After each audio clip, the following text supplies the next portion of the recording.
people can only behave in accordance with the way that they see themselves. Why is it that we know something's good for us, like nutrition, yet we don't do it? My intention in pointing that out to you, it's not to be a jerk. I just want you to be clear and concise in your language. Welcome back, everybody, to the Rebel Nutritionist podcast. Today, I am so excited to interview Aaron Novello. Welcome, Aaron. He began his real estate career in 2006. Currently is the owner, right, I guess, Yeah. of Elite Real Estate Coaching, where you coach top real estate agents in the country, and faculty member at Gremlin Taming Institute. And proud to say that you have over 100 coaching clients nationwide, or was it worldwide? I think it was Nationwide. Yeah. Nationwide. So really excited about our conversation today. We're going to be talking about all things, I guess, behavioral change, right? Well, thank you for the opportunity. I am excited to be here with you today. And it's interesting because, even though me and you are helping people in different areas in their life, ultimately, what it comes down to is lasting behavioral change. Right. And what I think is super interesting is I was having a conversation with somebody recently, and they're telling me about all these books about habits. And people get all like, oh, wow, I read this book, and like, it's Atomic Habits. I'm like, okay, well, it's not new information. It's recycled information. At the same time, I always ask a similar question, which is like, okay, well, has there ever been a time where it created either a tremendous amount of will on your part to create a habit, and once you created it, you actually moved away from it? And almost invariably, the answer is yes. So the question is like, why is that? Right. Why is it that we know something's good for us, like nutrition, yet we don't do it? Why is it that we know that, like, the discipline of, let's say, prospecting on trying to get clients, we know that that's important, but we still don't do it? And I really believe it's because people can only behave in accordance with the way that they see themselves, their identity, right? And that's an interesting question. And it's much more deeper and much more, I think, lasting than just trying to work on developing habits. For sure. And I love that point. And I really want to go back and spend some time on that because, and I know in my business, right, people come in with their predetermined identities. I am this. I have been on a million different weight loss programs, and I don't, I can lose weight, I gain it back. And it's morphed in many, many different ways, right? And they end up in my office, whether it's at the age of 20, 30, 50, 60. I have a woman who's 80 years old still, listening to the voice of her mother in her head about, not eating. So it's not like it just goes away. And I think that's so important about the identity piece. So how do we help? And I think that's the key to behavior change. You got to change the identity, who's that person now? I do. And something you said I thought was really interesting, because people say like, I am, or you hear them say like, I never, or I'm the kind of person, or I always. And whenever anybody uses language like that, language is exceptionally powerful, right? In the Bible, it says life and death is in the tongue.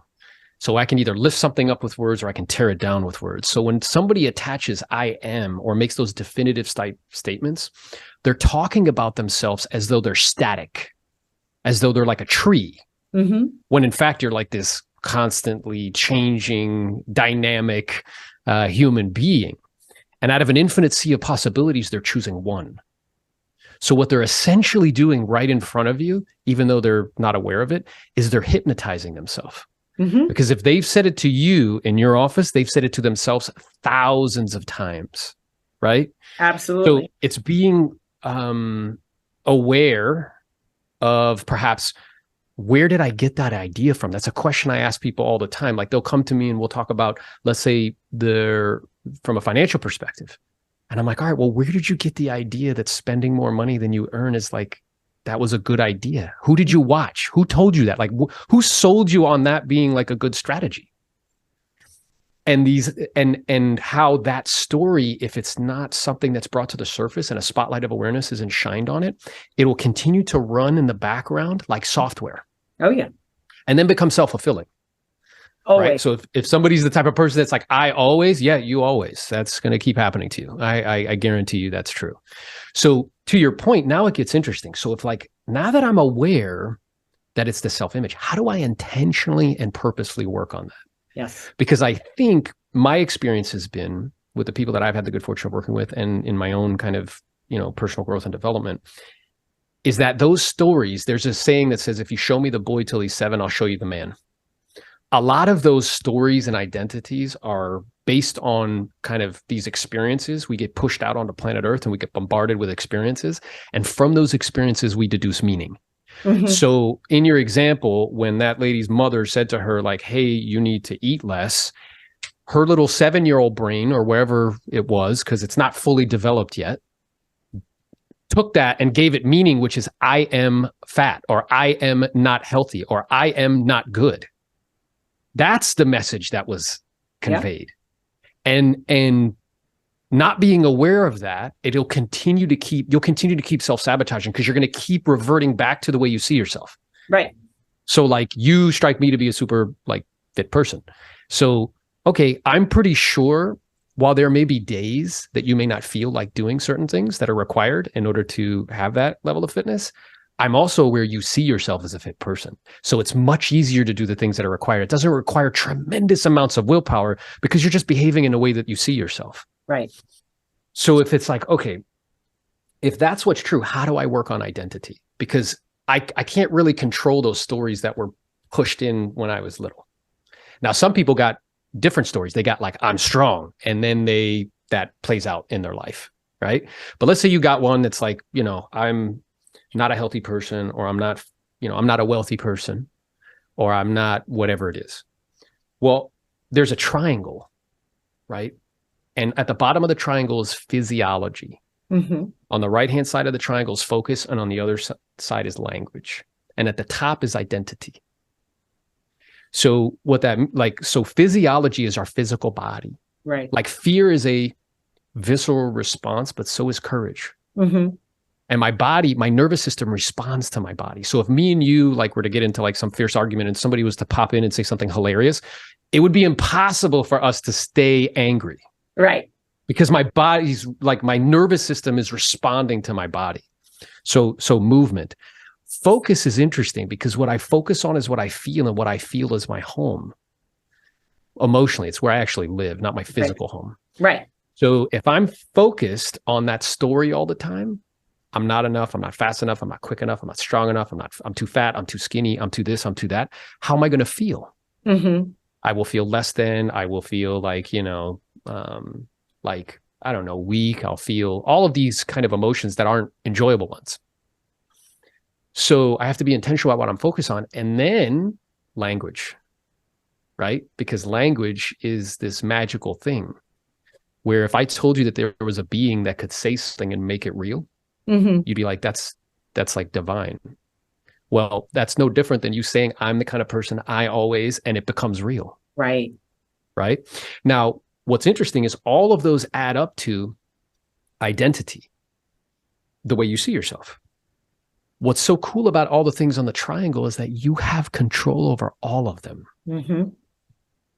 So that means that identity is malleable. I can change it. I tell people all the time, they're like, wow, man, you have all these coaching clients, you teach these classes, you do all this stuff. You sold 2,000 homes. I'm like, listen, I made this guy up. If you would have met me when I was 13, I had a butt fuck mustache and aviator glasses. I made him up. But the way I made him up is through physiology, focus, and language. Right. So that's that's a great, that is, I love that.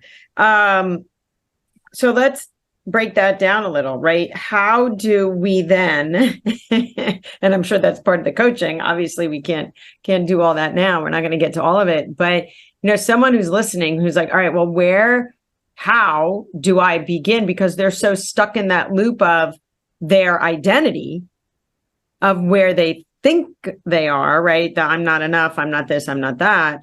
I'm a failure at this, whatever that is. How do we get them to even be able to step outside of that to say, oh, okay, I recognize this because, the interesting thing is we have a lot of people and we do a lot of that. I always say the work that we do, 80% of it is in that brain, right? It's that mental, emotional, behavioral part.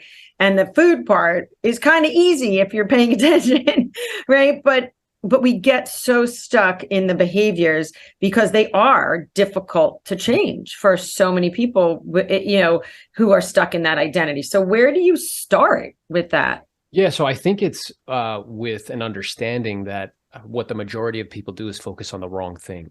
Mm-hmm. They're focused on strategy and they're focused on information. Right. And they're imagining that if I compile more information, that's going to lead to quantitative change. It doesn't. So, okay, bookworms, they eat books. Does that make them smart? No. So people that go out and they read, oh, I saw this and I saw this article and I watched this podcast, with this thinking that if I just gather more information, that it'll solve this other thing, which is actually the real problem. Right. I'll get this, I'll track this, I'll do this, I'll get the Oura ring, I'll do all these different things to try to measure and gather more information and read more books in hopes that that's going to solve this underlying issue, but it's not the issue. So I know, like, you have this awareness that it's 80% psychology and 20% mechanics. And the greatest thing that you can get from a coach like you is access to the way that they think, because the way that they think allows them to do what they do, right? So I think it's one, getting clear on that, and I think affirmation without discipline is the beginning of delusion. Mm-hmm. Like, to imagine that I'm going to read and watch podcasts and, measure everything, and that's going to like dramatically change my approach to my health or my business, or like, it's not a realistic expectation. So I think that's number one. And then number two is to shine a spotlight on that, right? Because that likes to operate in the shadows. So one thing I would do is like, hey, what I want you to do, because I'm aware you've told this story a bunch and you know it very well. Okay. I want you to take out a pen and piece of paper and I want you to write the story that you tell yourself all the time. Go ahead. Just write it all out. And then when you're done, I want you to read it to me, but I want you to read it in a funny voice. Read it like in an annoying voice, like, oh my God, blah, blah, blah. Because what you're doing is I'm showing you the story, but then simultaneously, when you tell it in a different voice, it seems foreign. Right. It's like different. It's like, whoa, who's that? So that's work, right? In and of itself. Another thing that comes to mind is you could do work where, we have this conversation and we make it very clear, like, this is the real issue and we're going to help you in totality. At the same time, we're going to focus here first is to do like chair work. So in one chair, you're the story. So I want you to sit the way you sit when you're in the story. I want you to breathe the way you breathe when you're in the story. I want you to make your musculature the way that it is when you're in the story. Cool. Get into full character. I want you to go full out. I don't want you to half-ass it. I want you to go all the way. And they do. Great. How do you feel? And they report back to you. Well, I feel my breathing's shallow and quick. I feel like, right. Okay, cool. Now I want you to go to the other chair. And in the other chair, I want you to feel peachy keen, hunky-dory. Like that story doesn't even exist. Right? And in fact, maybe it's the opposite of that story. How would you breathe? How would you stand? Right? What would your musculature be like? How would you communicate with me?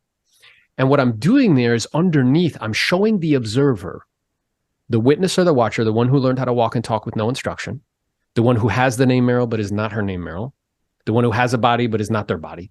I'm showing the observer that you have a choice. There are two stories that exist, and you get to choose moment to moment, breath to breath, which one you're actually interested in engaging in. No, and I love that idea though. That's great, right? Putting someone in that, because they're so in their own story so much of the time. And then they're self-defeating, right? They're saying, well, no, but I can't do this because, or I can't do that because. And And it's funny when people say to me they can't, I'm like, you can't walk on water and you can't fly.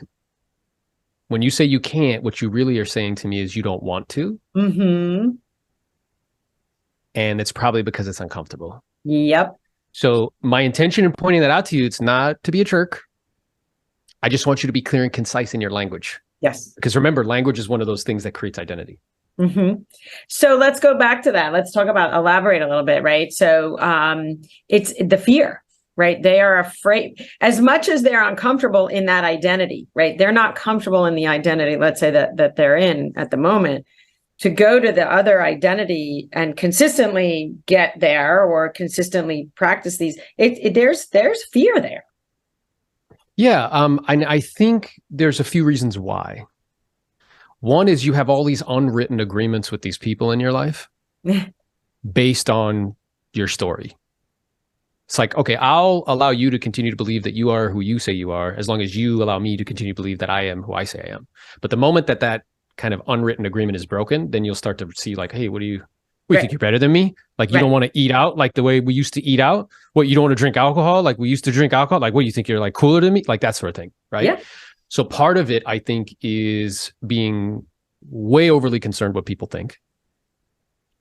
And then the second is it's a fear that if I change, I won't be accepted. And if I won't be accepted, I won't be loved. Mm-hmm. That's what's underneath it. It's just such a powerful thing that we don't even realize that that's what's kind of operating. But the need to feel love will cause us to, I don't know, prop up. And it takes a tremendous amount of time, energy, effort, and resources to prop up an act. Oh, yeah. Oh, right? yeah. And it's not as though, like, I remember I was at a learning event and this guy, he was presenting like that and like, and he was talking about like, which is a serious thing. I'm not trying to make it light or anything, but he was like, yeah, I'm thinking about like, doing something harmful, to myself, like that sort of thing. And the guy who's facilitating, who's a master, he's like, I don't believe you. The whole crowd was like, and he's like, why don't you believe me? He's like, because your shoes, man, like they're just so nice, like that red color. And the guy started laughing. He's like, you see, you're not really that sad, are you? Like he was just breaking him out of this pattern of thinking. Wow. Right. That's so, just it takes a lot of energy and effort. But yeah, to your point, you're afraid. You're either afraid of how you're going to be perceived. And there's a real thing about being afraid of success, which I used to think was silly. Like when I was younger and ambitious, and I was like, what do you mean, like afraid of success? But it's true. I tell people like, look, if you get in the best shape of your life, it'll probably mess you up. If you make more money in a month than you've ever made in your life, it'll probably mess with your identity. You'll be like, oh my God, like, well, what is that? Right. And then people have a tendency to revert back. Yes. They'll lose it all. And then they'll start to get attention or something and it feels weird and uncomfortable. And then they're like, whoa, and then they'll go back. Yeah. And we see that all the time with people who are they're adopting all these healthy habits, these healthy behaviors. They're feeling good. They're losing weight.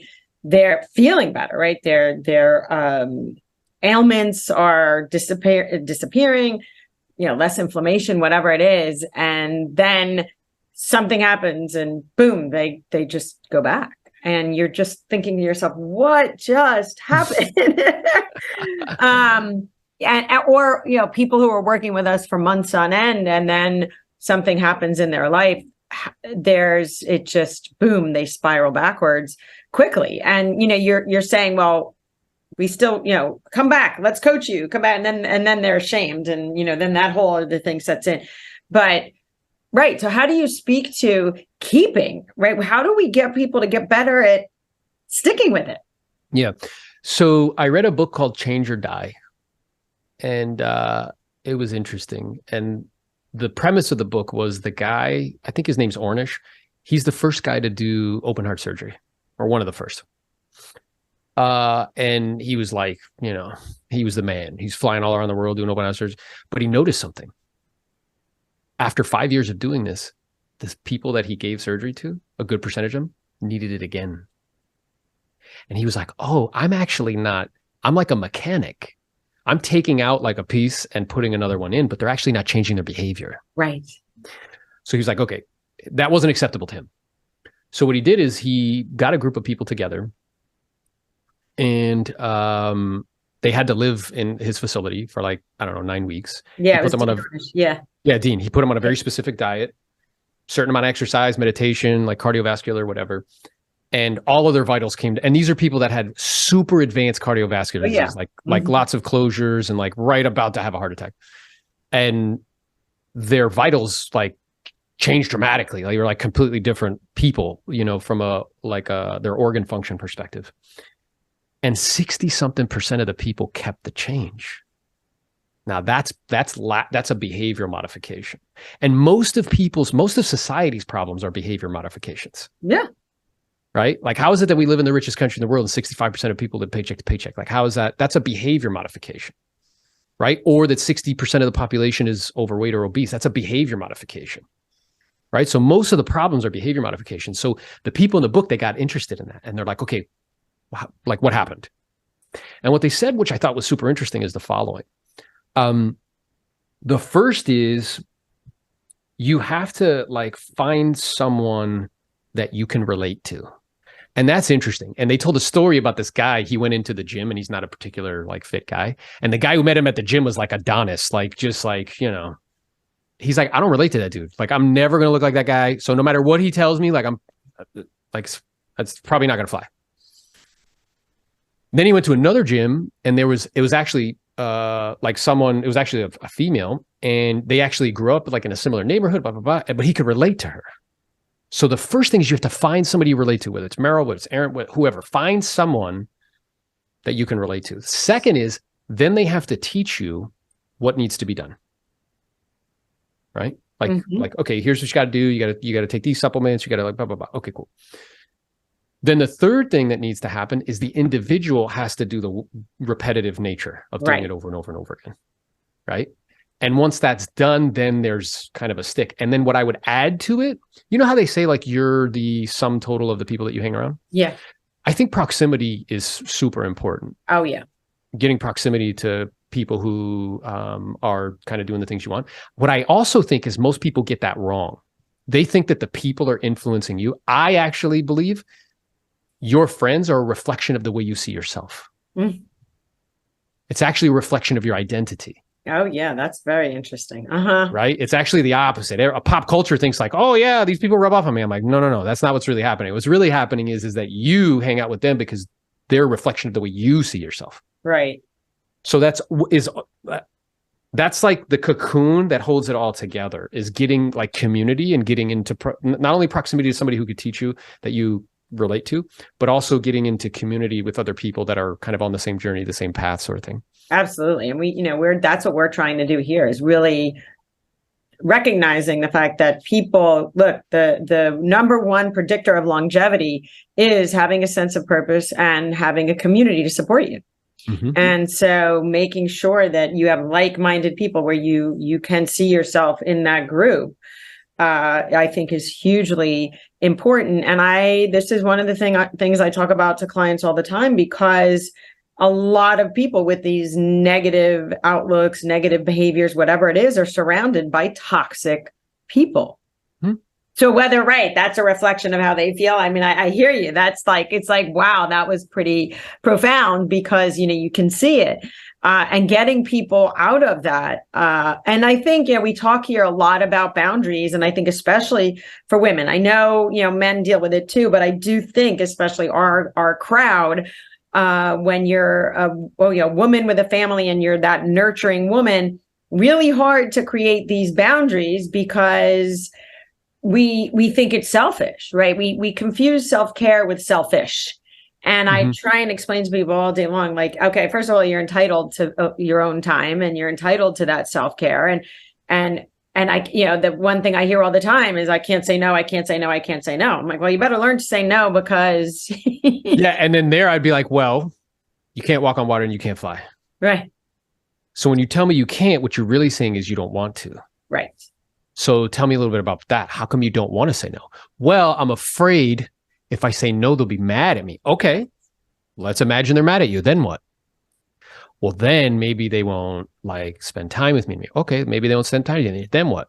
Well, then they won't love me anymore. It's like, okay, you see how we go from like that to like, whoop, now we get down to like what it really is. Yes. And it's not until I get down to what it really is, that's where lasting change exists. Yeah. It doesn't exist topographically. It doesn't exist like in information. No. It exists in understanding from a psychological perspective, like what's really stopping like you, what's getting in the way. Because once you can figure that out, then you can unlock internally, and then you can kind of unleash, and then you can, do whatever it is you want to do. So how long, and I wholeheartedly agree with you, right? We see it every day here. And that, again, the physical part of what people need to do, the changing of their diet and what you would say is the physical. Of course, we support them on that, and it takes time, right? People think, oh, well, I'm going to come in, you're going to put me on a meal plan, and in a month I'm going to be great. And I'm like, well, that's called a fad diet, and those don't work, and that's not what we're about. And you think about how long it takes to change just one habit, one behavior. And I think we need to go back to that too. The expectation is, oh, I'm going to do all of these things that, Aaron's telling me to do. And, in X amount of time, oh, it's going to be, going to be great. I'm going to be, and whatever. the way I describe that is like the difference between farming and cramming. Now, what's interesting is most people, we know this intuitively. We don't need to be taught it. Case in point, it's like, all right, is having a meaningful, loving relationship with your children, is that a farming process over an extended period of time, or is that a cramming thing that you can cram into like a holiday, like vacation? Right. Farming. It's farming. Is having a rich, like vibrant, dynamic relationship with your significant other, is that a farming process or a cramming process that you can cram in on a weekend? Farming. Farming. Is having a physical body that is like fit and kind of optimized and, functions really well and comfortably, and you feel good in your body, is that a farming process or a cramming process? Farming. So what's interesting about this though, is we understand this intuitively. If I was in a crowd of 1,000 people and I asked that question, they would all answer just the way you did. Right. Yet we live in a society that is constantly trying to tell us it's a cramming process. Oh yeah. Constantly trying to tell you like, yep, you could do it in 30 days. I became a millionaire in my garage in like a weekend. Like, no, but that's not real. Right. Right. So you're in an environment where everybody's trying to tell you that it's a cramming process. So it's just understanding that, to imagine that anything that takes the longest to attain is retained the longest. Oh, I like that. Right? Like if it took 4 days to become a doctor, like the pay would drop dramatically and like, everybody would be doing it. I want people to hear that because I think that that's so important. I think one of the other things that we come up against a lot in my practice, and there's certainly, it all overlaps anyway, because it's the same type of behavior. And maybe we touched on it a little, but maybe we go back to it just a second, is that self-sabotaging behavior. Mm-hmm. Because, and I don't know, maybe that goes back to identity now that I'm saying it out loud, right? Like, well, if I am aligning myself with that identity and I start to change, I don't recognize this new identity, I'm safer over there. Yes. And what you said there is very important. So there's different human needs that we unconsciously or consciously are trying to get met, whether we're aware of it or not. One is certainty. And the reason why certainty is so important to us, because it makes us feel safe. Mm-hmm. Right? And then there's some others. There's variety, there's love and connection, there's significance. I want to feel important. There's growth and contribution. So, but that certainty piece, people revert back to what they know because it's certain and it makes them feel safe. Right. Right? That's really what's going on there. So it's like, that's the conversation. So it's like, okay, well, you went back and did whatever you did. Like, what about that felt comfortable for you or like safe to you? And then just be quiet, because like they might not even be like aware that that's what they're doing. Mm-hmm. It's comfort. And, and I think, again, I'm not an expert like you. I do know from a psychological perspective, a lot of people use food as comfort. Oh, well, it's the emotion, right? And it's a soothing mechanism. Well, because that's their way of control, and right. If I have no control over anything else in my life, I can control what I put in my mouth. Right. And look, and there is something to be said, right? And people do this all the time. I'm happy, I eat. I'm sad, I eat. It does whether it's sugar or whatever it is, right? We talked about that physiology. There is a physical response to that food. Sugar, we know, it's that temporary high, feels good, and then, right, you crash. But there's also, why do we call comfort food? Because there's some association, goes back to, I felt safe when I ate that when I was little, quick side story. The funniest thing that's going on, I'm laughing because I don't know if you know pastina, the noodle. It's pasta. So Ronzoni makes this, it's like a star-shaped pasta. It's called pastina.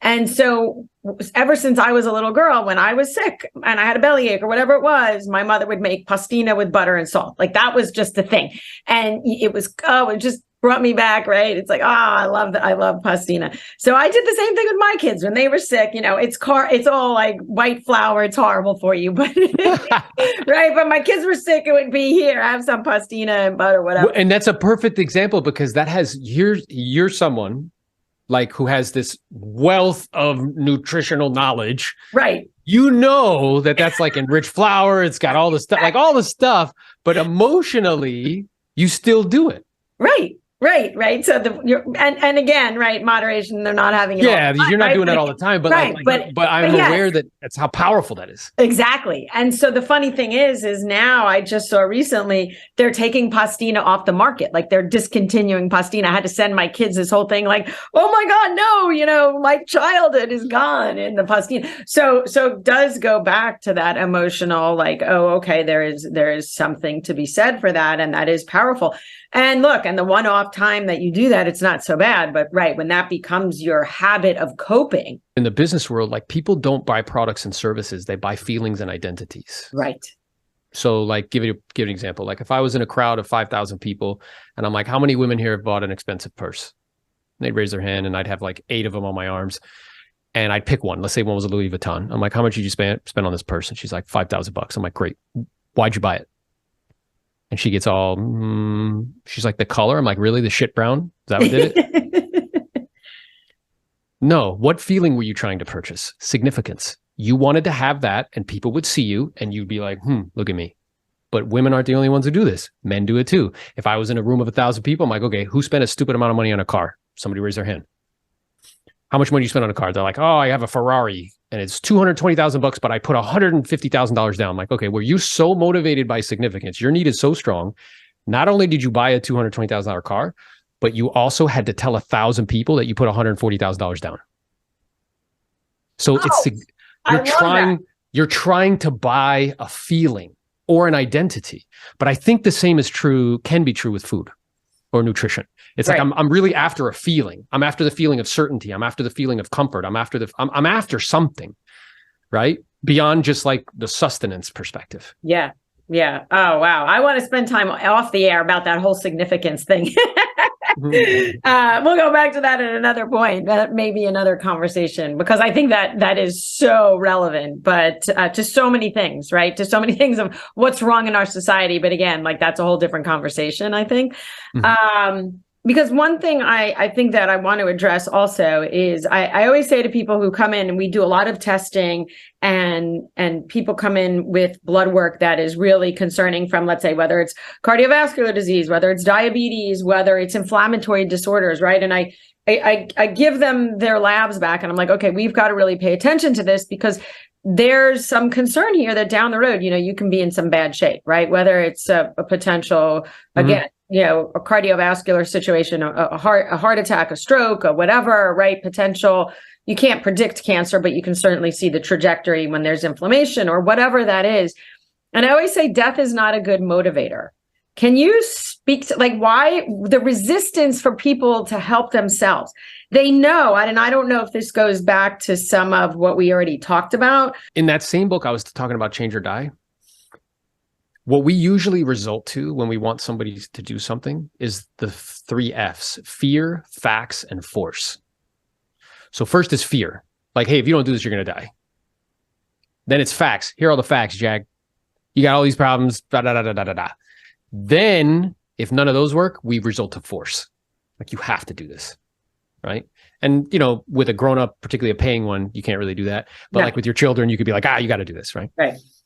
Well, the interesting thing about fear, facts, and force is that doesn't lead to lasting change. You may get somebody to do something once, but you're not going to get him to do it repetitively over an extended period of time. It doesn't lead to lasting behavioral change. What does is again, like proximity to the right person that you relate to.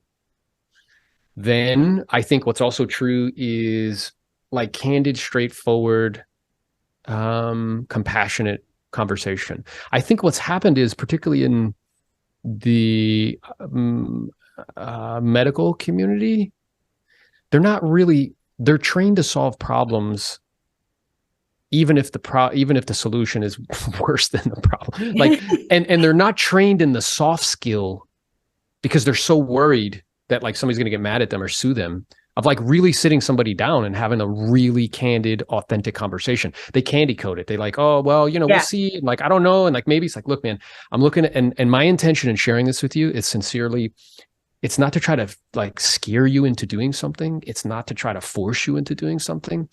Instead, my intention is to give you the most accurate information possible so you can make decisions for yourself that you think are best. And whatever you decide, I'll support you. Fair enough. So it's like, I'm not attached to this outcome. My intention here is just to kind of share with you the data, maybe interpret some data, give you probabilities, because nobody has a crystal ball, myself included. Right. And then you have to make a decision. Right. So, I find that it's similar, like where, let's say I'm working with a homeowner and their expectation of what the market's going to bear is usually not in alignment with what the market's going to give them. Right. And adults think that they're, I don't know, these emotionally intelligent, great, like, how does an adult act when they don't get what they want? Like a child. And they give you all these ridiculous, like, oh, wow, my sister's uncle's brother's cousin told me that, like, what does that have to do with anything, man? Yeah. Or I hope that, 3 months from now, it's going to get better. Okay, well, we have record high inflation. The money's doubled in the last year. We've had 6 Fed fund rate hikes. Like, you tell me, what seems more likely and probable? Right. That in the next 30, 60, 90 days, you'll be able to get more, or that you could potentially get less. Right. So it's very similar though. And what I think is true, I read another book called Being Mortal. Yeah. That's a really good book. And it talked about how like physicians aren't trained in that soft skill. And they're just trying to solve at all costs, solve problems instead of being like, look, here's what it really is. And what he said is there's 3 different modes of communication. So one is authoritative, which is what it used to be before we had the internet, which is like, look, Meryl's the boss. I know everything. You don't. You have no idea what you're doing. There's no way for you to have access to any information. I'm going to tell you exactly what you need to know, and that's it. So that's like when people used to go to the doctor and they would give them a Coke and pat them on the head and be like, see you later. And that was it. There was no explanation, no nothing. That's authoritative. The second form is once the internet came out, it became like information, like WebMD. It's like, here's all the information. You decide. But that's actually not what we want. What we want is the third, which is interpretive. Right. Which is where it's like, look, here's all the information. I'm going to give you some options. Here's what I think with a high degree of probability is going on. And whatever you decide, I'll support you. And if you have a question, I'm here to answer it. That's what people actually want. Right. Yeah. Well, it's interesting though. I think there's still the authoritative thing going on, and not, I know, right? I mean, I work in this medical world every single day. And so people come in and say, but my doctor said to me, I have to go on cholesterol medication. I know. And the challenge is I saw something that said like physicians right now in medical school, what they're learning, 40% of it is outdated. Oh yeah. So the challenge is you have like this whole community that is not like as credible as the MDs, and they're doing all this research and study and kind of functional and like actually getting their feedback from reality in a way. And there's definitely some merit there, and there's definitely some, like wisdom and knowledge. And then you have this other kind of community that is like, well, we know and you don't. And they're still functioning like in that authoritative kind of mode. They are. So the challenge is, as the consumers, like we have to figure out what the hell's going on here. Like, I don't, and that's why you see everybody like, what are you doing? You on this? You on that? You doing? Well, and that's right. You doing this? But that's the problem, right? So there's almost like so much information, and yet who's really the credible one here with the information that's going to get you where you need to be? And look, that is the challenge that I deal with every day, because it's like you said, right? You're for whoever's asking in the real estate world, my mother's sister's brother's friend. Well, I have people coming in all day long. Well, my mother's sister's friend is taking this supplement, so maybe it worked well for them, so maybe I should do that, right? So I have that end of it, and then I have clients who have come to me. I mean, this cracks me up because they've come to me for the testing. We've done the genetic interpretation. I am giving them their own individual blueprint of what their body and their system looks like. We've formulated supplements, and, I'm careful about the supplement. It's not a one size fits all approach. I've done my due diligence in this area. I know what I'm doing, and I recommend something. And then they go, okay, well, I'm going to go take this back to my doctor. And I look at them and I just want to put my head through a wall. I'm like, okay, so your doctor has no idea about, like, I almost want to say to them, how many years of nutritional biochemistry has your doctor even done? Yeah. And do they really know the supplements, right? So when you talk about authoritative, and I don't want to sound like I'm defending my position. I don't. I'm very comfortable in the skin that I, work in when I'm in this context.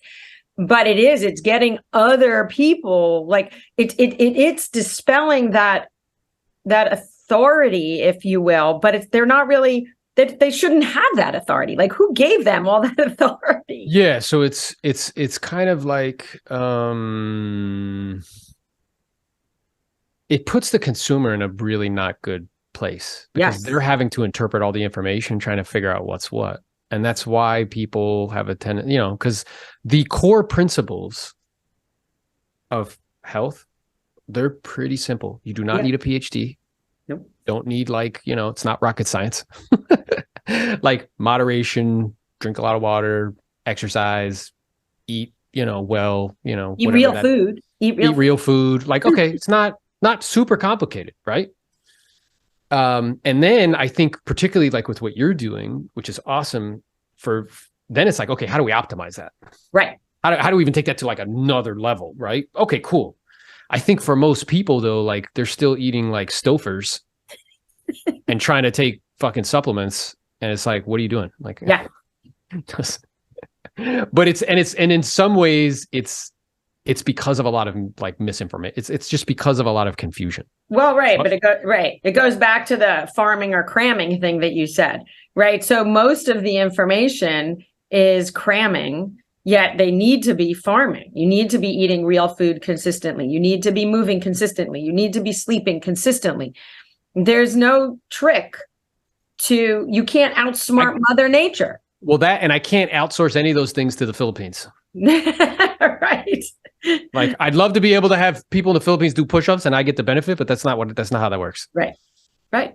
And that, but again, it's part of the problem with social media and, whoever it was funny. My son sent me something from TikTok the other day, some kid, literally, he couldn't have been, I don't know, maybe he was in his 18, 19, 20, talking about the obesity epidemic and why we're so obese and unhealthy in this country, and linked it back to vegetable oils, processed vegetable oils. So he was partially right. There is some truth to the vegetable oil debacle, but he said something like, well, our sugar consumption has not increased. And I'm like, dude, go pick up any PubMed journal and look at sugar consumption. And it's like, more than quadrupled over the past, 50 years. So like, the data's not even right. Yet my son, who's in medical school, mind you, is listening to this kid. Yeah. And that's funny. And he's like, hey, what do you think about this guy? And that just shows you like, you know better, so it was funny. But we do, we listen to people with no credibility. And yet somehow, I'm sorry to interrupt you. I think the problem is we live in a society that you no longer have to be competent to be known. You don't have to be like really good at something to be famous. So that's kind of like the problem, Yeah. It's one of the problems. But again, like, I feel like there's not much we can do about that. No.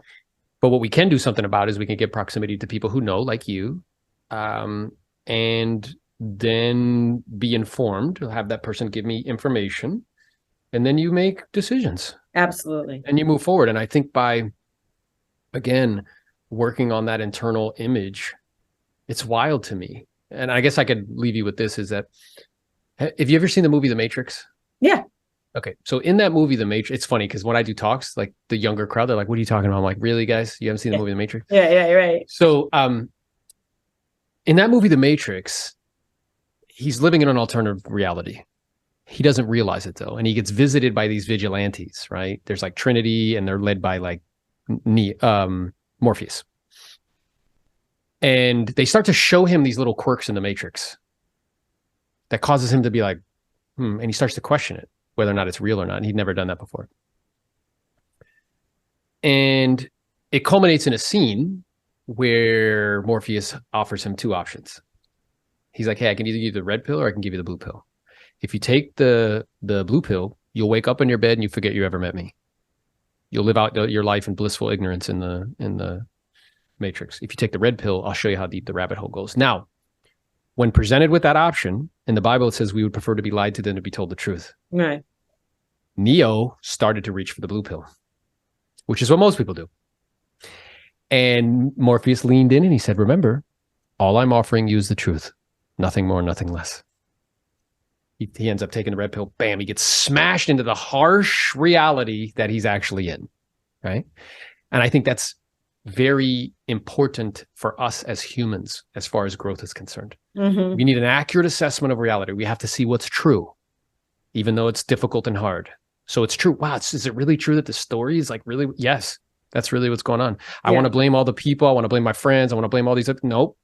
When I have one finger pointed this way, I have three pointed back at me. Right. That's how I should probably be paying attention to it. Now, in that movie too, the whole movie, Morpheus is trying to convince Neo he's the one. He's going to save the world. And the whole movie, what is Neo doing? Nope, you got the wrong guy. Right. Now, he hangs out because Trinity's attractive. So he's like, yeah, I'll hang out, see how this goes. But he's like, I'm not the one. Then he goes and he visits the Oracle, who's supposed to tell him if he's the one or not. And what does the Oracle tell him? You're not the one. All right. I didn't understand that for like 15 years after I watched that movie. Why? Nobody can tell you the one. You have to decide that you are. Right. Now, in that movie, at the end, it culminates in a scene where they're up and he runs into the building to save Trinity. So it's love that brought him into the building. And there's 5 agents there. And everybody's like, that's sudden death. Nobody's ever fought one agent and lived. And they start to fire their guns and he holds his hand up. And all the bullets stop. And then they try to hit him and they can't hit him. And then he kills one of the agents. Like he disappears and everybody's like, oh my God, what's happening? And Morpheus says, he's starting to believe. So that's what this is about. Right. Like if I believe, if I see myself, if my identity is of someone who is healthy, then you'll behave that way long term. So it's just being intentional and purposeful on working on that. I love that. That's where we're going to leave it right there because that was perfect. Good. So yeah, this has been a great conversation. Thank you so much. This is really very insightful. I really thought it was great. It was great. So my pleasure. I appreciate the opportunity. If I can help or be of assistance to anybody, just let me know. Absolutely. Absolutely. All right, Aaron. Well, with that being said, this definitely won't be the last conversation we have. And hope everybody out there enjoyed this as much as I did. This is your Rebel Nutritionist signing off. Make it a great day.